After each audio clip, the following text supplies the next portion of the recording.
جی جی سوال یہ ہے کہ سورہ عادیات میں نے بہت ساری دیوبندی اور اہل حدیث سے بات کی، تو وہ کہتے ہیں سورہ عادیات میں ایک سے زیادہ گھوڑوں کا ذکر ہے. اگر مولا علی علیہ السلام کا گھوڑا ہوتا تو ایک گھوڑے کا ذکر ہوتا، مگر وہاں پہ جو ذکر ہے وہ زیادہ ملٹیپل گھوڑے ہیں. تو ایک تو یہ سوال ہے. تو دوسرا جو ہے میرا سوال ایک ہی کافی ہے بھائی، ایک ہی کافی ہے. چلیں ایک ہی کافی. ٹھیک. خدا حافظ.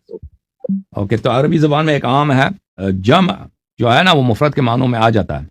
یہ کتاب ہے کتاب الرسالہ محمد ابن ادریس شافعی کی، تحقیق شیخ احمد محمد شاکر کی ہے.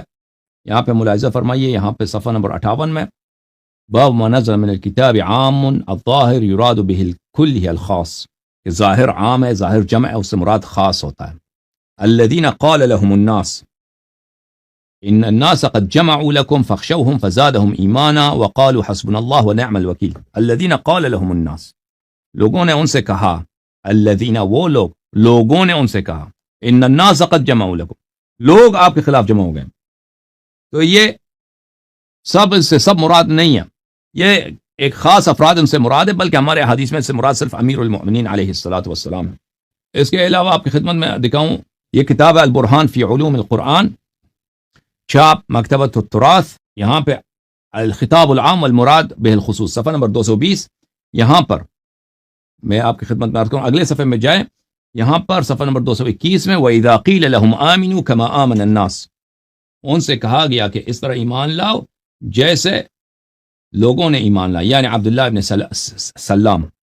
ابن سلام کی طرح ایمان لاؤ. عبداللہ ابن سلام کو جو ایک یہودی تھا، مسلمان ہوا، ایک ان کی تفسیر ہے، ٹھیک ہے نا. کہتے ہیں اس سے مراد الناس، لوگ، اس سے مراد صرف ایک فرد ہے، عبداللہ ابن السلام.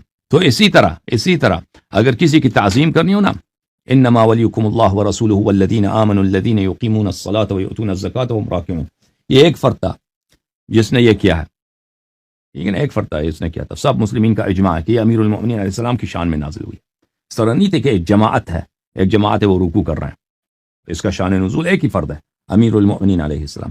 پھر بقیہ ائمہ علیہ السلام ان کے حق میں بھی ہے کہ ان کے زمانہ حیات میں یہ واقعہ پیش آئے گا، لیکن اس فرد اگر قابل تعظیم ہو تو اس کے لیے جمع کا صیغہ استعمال کیا جاتا ہے.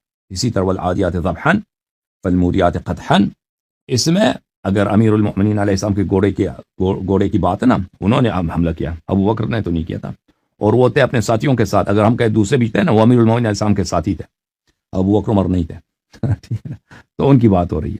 لیکن ان کا رئیس کون تھا، ان کا مولا کون تھا؟ امیر المؤمنین علیہ السلام. لیکن حقیقت یہ ہے کہ قرآن میں اس طرح بہت ہے کہ ایک فرد کے لیے جمع کا صیغہ استعمال ہوتا ہے.